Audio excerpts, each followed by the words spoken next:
A paz do Senhor, amados irmãos, aqui é o pastor Jefferson Nascimento e estamos aqui para mais uma aula de escatologia. Nessa feita queremos concluir a série de 3 vídeos sobre o pré-milenismo dispensacionalista, ou conhecido também de pré-tribulacionismo. Nós, nos 2 vídeos anteriores, falamos de forma rápida sobre as 70 semanas de Daniel e falamos sobre 3 eventos escatológicos, a saber, o arrebatamento, as bodas do Cordeiro ou melhor dizendo, o arrebatamento, o tribunal de Cristo e as bodas do Cordeiro. Dessa feita, nós iremos dar continuidade falando sobre os demais eventos escatológicos. Lembrando que o nosso objetivo aqui é só trazer uma narrativa panorâmica de como sucederão os acontecimentos futuros de acordo com essa visão que é majoritária no meio pentecostal aqui no Brasil. Nós paramos. Nesse vídeo nós iremos falar a partir da manifestação do anticristo.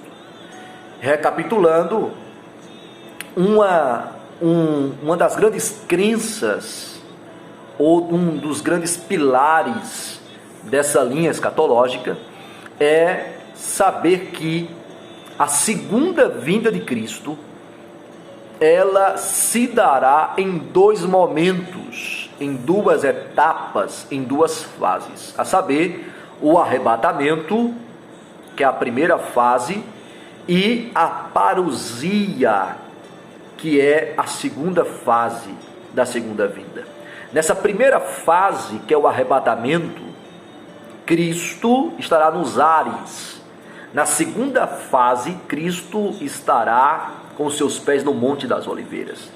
Na primeira fase, que é o arrebatamento, Cristo virá para buscar os santos. Na segunda fase, que é a parousia, Cristo virá com os seus santos. Na primeira fase, que é o arrebatamento, Cristo virá de forma secreta. Na segunda fase, Cristo virá de uma forma pública. Na primeira fase, Cristo virá como noivo para buscar a sua noiva.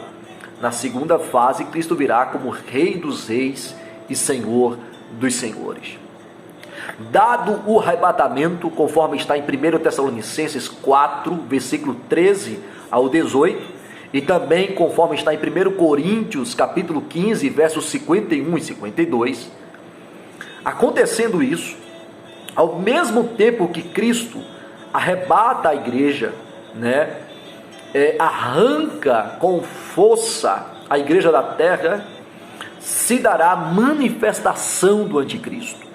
E isso está em diversos textos da Bíblia, mas alguns desses textos que falam sobre a manifestação do anticristo está em Daniel, capítulo de número 7, capítulo 8, capítulo 9, capítulo 11.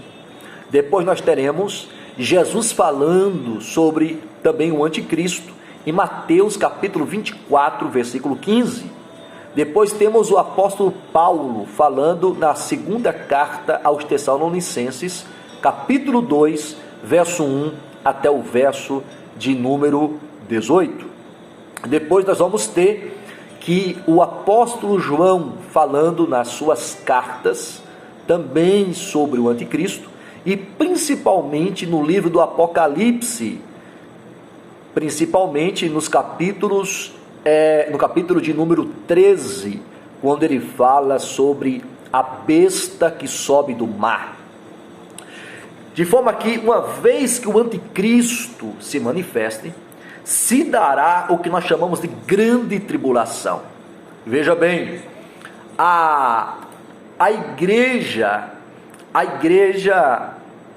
segundo essa visão, ela não passará pela grande tribulação, daí o nome ser pré-tribulacionismo, e isto por diversos textos da Bíblia, que mostra que Jesus livrará a igreja da ira vindoura. A grande tribulação, conforme está em Mateus 24, 21, diz assim: porque haverá então grande aflição como nunca houve, desde o princípio do mundo até agora, nem tampouco haverá jamais. Então a grande tribulação é conhecido como o dia da ira. Apocalipse capítulo 6, capítulo 14, capítulo 16, vai nos falar sobre isso. Então, essa grande tribulação durará 7 anos literais e é dividido em 2 períodos. O primeiro período é conhecido como tribulação, que é um período de 3 anos e 6 meses. Apocalipse 11 e Apocalipse 12 também chamará esse período de 42 meses ou 1260 dias. O ano profético é um ano de 360 dias, e não como o nosso, que é 365 dias. Logo, 3 anos e 6 meses, ou 3 anos e meio, equivale a 42 meses. E 42 meses, calculando que cada mês é 30 dias, equivale a 1260 dias. De forma que todas estas 3 expressões, 3 anos e meio, 42 meses e 1260 dias, equivalem ao mesmo período, que é esse período, que é essa primeira parte chamada de tribulação, esses 3 anos e meio. Até então, o anticristo, que já estará no mundo, ele não se manifestará como grande perseguidor de Israel. Então a visão pré-tribulacionista e dispensacionalista diz que nesses primeiros 3 anos e meio acontecerá o que está em Apocalipse capítulo 6 e 7, que é a abertura dos 7 selos, e também o que está no capítulo 8 até o capítulo 11, que é sobre o tocar das 7 trombetas. De forma que, quando isso acontecer, esses 3 anos e meio, os selos e as trombetas, aí sim, o anticristo adentrará no santuário de Deus, a saber, o templo dos israelitas, que será erguido durante a grande tribulação. Nós somos sabedores que o local do templo está ocupado pelo um templo islâmico, e o que vai acontecer é que esse templo islâmico ele tem que ser destruído para que o templo judaico seja construído no seu lugar. Porque, segundo os judeus, esse local do templo, que foi o local onde estava o templo de Salomão, e depois o templo de Zorobabel, e depois o templo de Herodes, que foi uma reforma do templo de Zorobabel, foi construído no Monte Moriá, onde Abraão tentou sacrificar Isaque. Então, passando os 3 anos e 6 meses, o anticristo adentrará no santuário, o abominável da desolação, e profanará o santuário. É nesse momento que Israel perceberá que o anticristo não é o Messias, não é o grande estadista que trará paz e a solução das crises econômicas, políticas e sociais do mundo, e sim a própria personificação do diabo.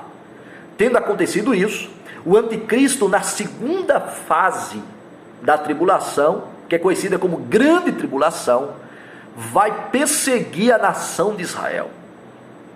Nesse período acontecerá o derramar das 7 taças do juízo e da ira e da indignação do Todo-Poderoso.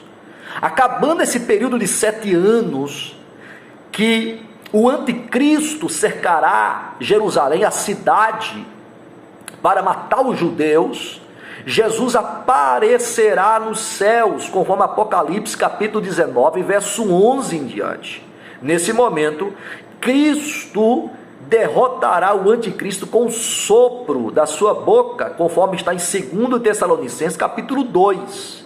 É nesse momento que se dará a batalha do Armagedon, que está em Apocalipse capítulo de número 16.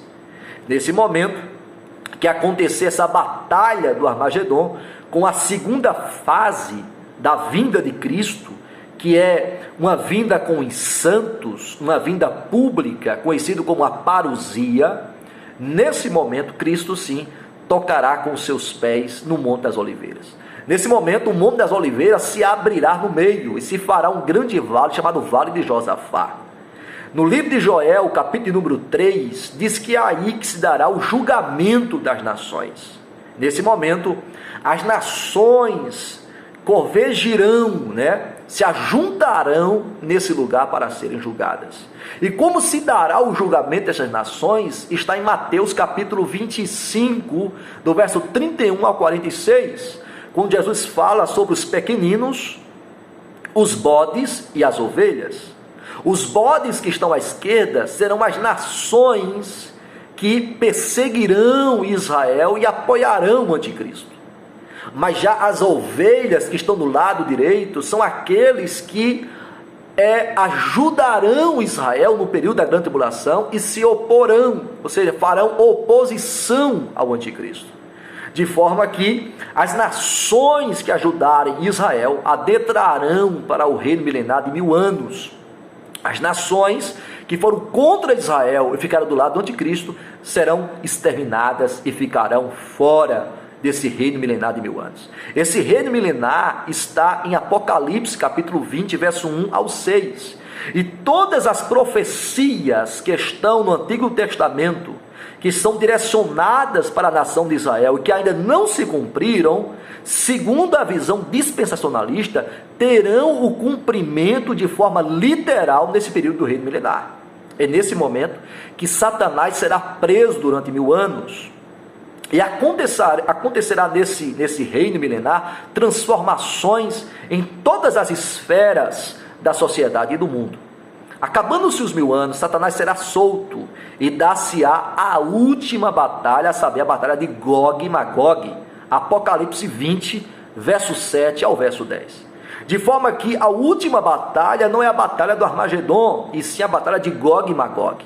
Nesse momento, Satanás vai fazer sua última tentativa e vai juntar pessoas para mais uma vez se opor a Deus. É nesse momento que Deus fará descer fogo dos céus, exterminará Satanás e os seus adeptos, lançará Satanás no lago de fogo, aonde nesse momento já estará o falso profeta e o anticristo, que são as duas bestas, a besta do mar e a besta da terra, que está em Apocalipse capítulo 13. Uma vez acontecendo isso, teremos o grande trono branco ou juízo final, que está em Apocalipse capítulo 20, verso 11 ao verso 15. Todos os homens de Adão até os nossos dias, ou até aquele momento, serão ressuscitados. O inferno dará os seus mortos, o mar dará os seus mortos, e as pessoas serão julgadas conforme tudo o que está escrito nos livros. Nesse momento, a Bíblia diz que uma vez julgado, o que não foi encontrado no livro da vida será lançado no lago de fogo, onde já estarão o diabo, o falso profeta e o anticristo. Logo em seguida se dará novos céus e nova terra, a eternidade, que está descrito em Apocalipse 21 e o capítulo 22. Estes são os eventos escatológicos segundo a visão pré-milenista dispensacionalista. Em resumo, nós teremos o arrebatamento, evento primeiro, o tribunal de Cristo, segundo evento, as bodas do Cordeiro, terceiro evento, quarto evento, a manifestação do anticristo, quinto evento, a grande tribulação, sexto evento, a volta triunfal de Cristo, que é a parousia, sétimo evento, o Armagedon, oitavo evento, o julgamento das nações, nono evento, o reino milenar, décimo evento, a batalha de Gog e Magog, o evento de número 11 é o grande trono branco, e o último evento é quando a Nova Jerusalém desce do céu, que é a eternidade, que é o evento de número 12.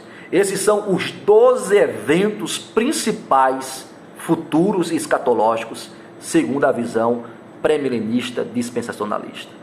Nos próximos vídeos, nós faremos cada evento desse de forma detalhada, nós aprofundaremos cada evento escatológico desse. Então espero você nos próximos vídeos. Deus abençoe cada um.